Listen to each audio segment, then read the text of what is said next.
Hello my friends and welcome back to my channel. I'm super excited that you're here today. We're going to be doing a small bathroom farmhouse makeover, and I have been waiting to get some shelves up in this small bathroom, so I'm super excited to show you what Danny and I made. And I'm going to show you really quickly what we just picked up today from Hobby Lobby, the Dollar Tree, and Ross for the bathroom. So let's go ahead and get started. Okay, so here's our loot that we picked up today, and I'm gonna show you what we picked up at Hobby Lobby first. So first things first, I got this faux fern from Hobby Lobby, and it was $11.99. It was not on sale, so I used my 40% coupon. And then for the pot, we're gonna be hanging it, and so I got this hanging pot, and that was, the pot was, let's double check. I don't remember. I guess the tag is gone. I don't remember how much it was, but I want to say, I know it was 50% off because it was part of the spring shop. And then this adorable little metal bird house was $10.99, but 50% off because it was tabletop decor. Same thing with this cute little faith cross. This was $5.99, but 50% off. This is a cute little hanging tag, but it was clearanced for $1.49. This sign here, Be Still and Know, was 50% off of $8.99. And then this cute little metal house was $4.49 on clearance. And then I also picked up this cotton plant, which was $6.99, and that's all from Hobby Lobby. And then the two white towels are from the Dollar Tree. This metal basket is from Ross. It was $3.99, and the little jug, little milk jug, is also from Ross. That was $4.99. And then I forgot about my sweet little succulent, which is from Hobby Lobby. I'm sorry, from Home Depot, and that was $9.98. So now we're gonna go ahead. I'm gonna start by cleaning up the bathroom, and then we'll get started with putting up the shelves.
To get started with this bathroom makeover, I wanted to get everything cleaned up. So I took a minute just to get everything wiped down and cleaned up so that Danny could come in and get started on the crown molding.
I wasn't able to get a ton of footage of Danny working on the crown molding because there was no way for both of us to be in the bathroom at the same time. It's just such a small space.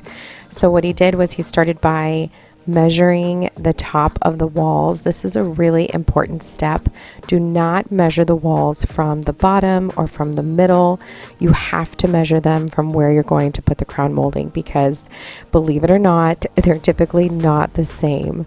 So he measured from the top and then he took the pieces of molding that we purchased from Home Depot outside to his saw, and you see him here figuring out the angles and which direction they need to go.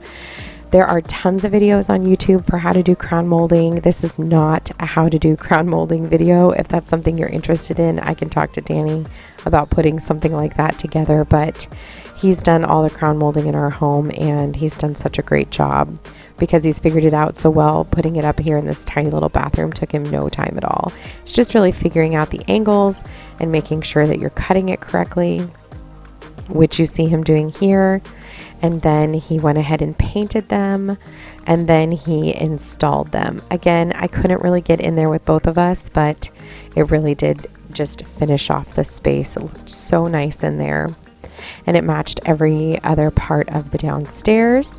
And then we moved into staining the shelves. Now, these are just pieces of wood that he cut from Home Depot. We actually had them, and all he had to do was cut them for me.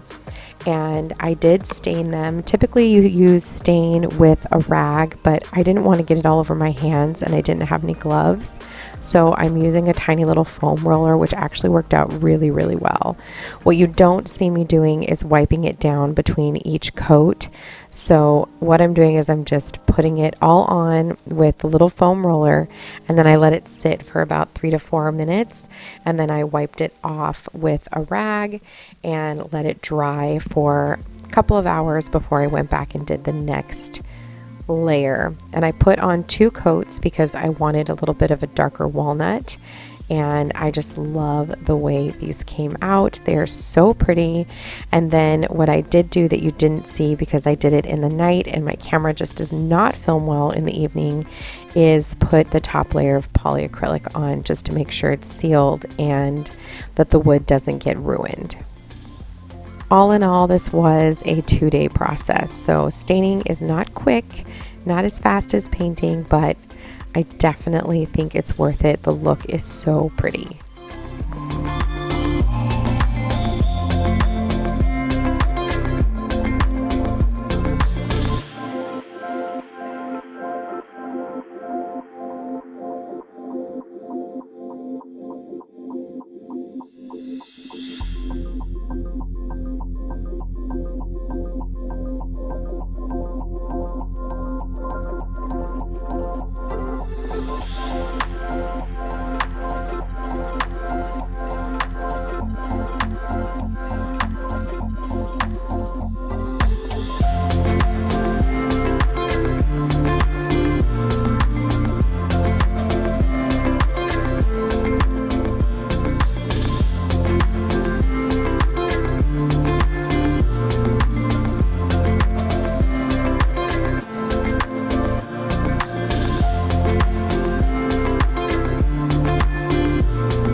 Once the shelves had about 24 hours to fully dry, we went ahead and added the brackets. This is a tricky part only because you have to make sure you measure it correctly, but it's actually really easy. So you see Danny just measuring them really quickly and using the drill to put in the screws. We bought these brackets at Home Depot and they were approximately $6 each. Maybe 6 and change after taxes, but they're perfect. And then we brought them into the bathroom to try to figure out exactly where we wanted them. We have 9-foot ceilings downstairs, so the wall is really tall. So just making sure that you get them exactly where you want them is tricky because you don't want them to be too high, because then it looks weird above the toilet, but you don't want them to be too low because the space is just so tall. So this was kind of tricky.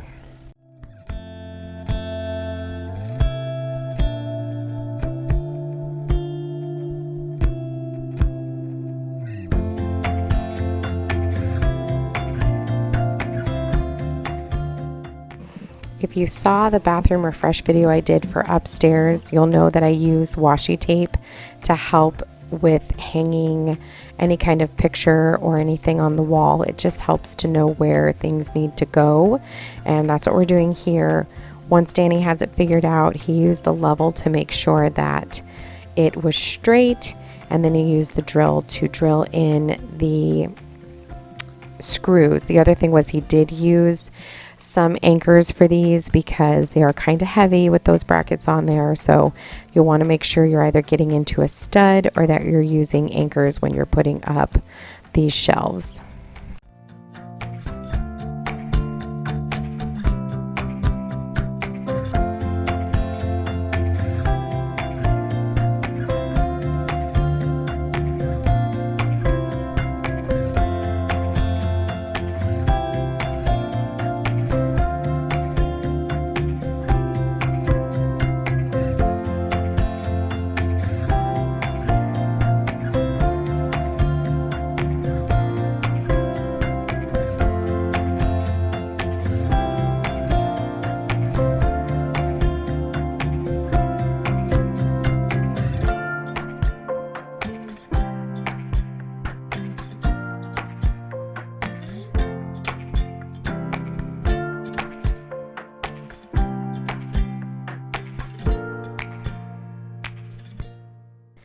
While he was hanging the shelves, I was trying to figure out what I was going to put in the space in between the first shelf and the toilet. It just looked really bare right there, and I had originally thought maybe I would put a basket on top of the toilet, which I think I may actually still do, but I did buy this cute little wreath. I had originally purchased it to hang on my blanket ladder, but I am really happy with where it is now and how it looks. I used the level to make sure that I was putting it up correctly. Again, used the washi tape, and I'm just really happy with the way it came out. It's super cute.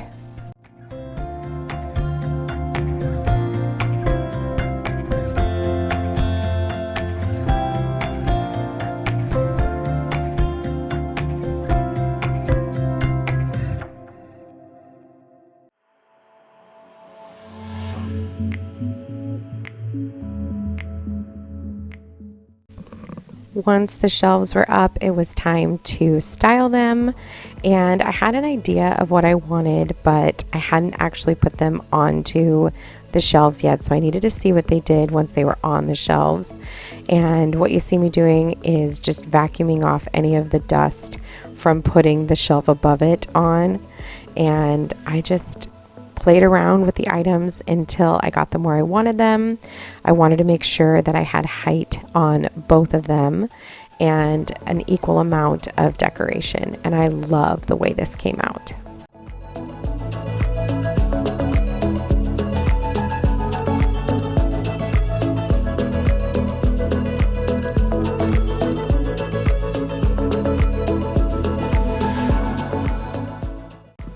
Next, I replaced the sign above the towel rack with this sign that I purchased from Hobby Lobby. It was an orange ticket priced item as well, so I got it for less than $5. And then now I'm having Danny hang my little faux fern. You can put a real plant in this. You could put a pothos or something that doesn't require a lot of sunlight, but I didn't want to have to worry about watering it. So I purchased that faux fern to just make sure that it was nice and easy. You see Danny drilling the hole, and then he's putting in an anchor, and then he's going to screw in a hook that we purchased from Home Depot. It's just a little gold hook, and I love the way that this looks. I love the height that it added, and it just looks so dang cute. What you don't see happening in the background is me spray painting the mirror. I forgot to film me spray painting the mirror, but I did spray paint it black. And then I did replace the mat from the bathroom. It actually wasn't too bad. It's just that there was no more elements of that blue, and so I felt like I needed to bring in a different color. I did bring in a light gray. I was thinking about black, but I wanted to keep it light in there. And then I also picked up these hand towels from Target. They are from Magnolia Home, and I purchased those as well as the rug from Target. I picked them up while Danny was finishing up the crown molding, and I just used them for a little bit of decor. I think I'm going to get a different towel for the towel rack as well. I just didn't find one that I wanted at Target, so I'm going to check Home Goods, I think. And I just added the third one into the basket up on top to just tie in that pretty color, the black and white. And that is it. I wasn't able to show you the last of Danny's crown molding. I'm so sorry. I'll try to find a clip for you to add that into another video, but I am so happy with the way that this little tiny bathroom looks. It needed a refresh and it looks so good. This was such a great budget project. It probably cost us about $100, and that's including all of the decor and the crown molding, and I couldn't love it more. It just really brightens up the space and looks really beautiful, ties it into the rest of the home. So I hope you enjoyed this video. If you did, make sure you give it a thumbs up, and if you want to see more videos like this, I'd love to have you subscribe and be part of the family, and I will see you guys in the next one. Have a wonderful day. I'll see you soon. Bye.